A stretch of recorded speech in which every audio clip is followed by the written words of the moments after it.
দাদা, এখানে তো পুলিশ কেন? গন্ডগোল হয়েছে? না না, এটা মিনিস্টার ইরান বিশ্বাসের বাড়ি, তাই পুলিশ পোস্টিং আছে। ব্যাপারটা ভালো লাগছে না রে ভীম। একদম কেষ্ট লেগে যেত। জানাই বলো, শোনো। আরে এত টেনশন করার মতন কিছু হয়নি। এই কেসে আমার নাম জড়িয়ে যাবে, এটা হতে দেওয়া যাবে না।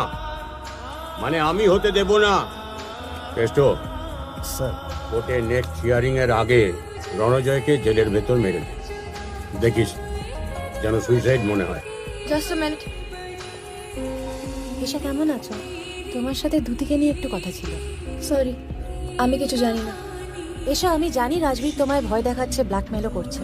এখন তুমি যদি কিছু না বলো, আমি রাজবীরকে কিন্তু জিজ্ঞেস করতে বাধ্য হব।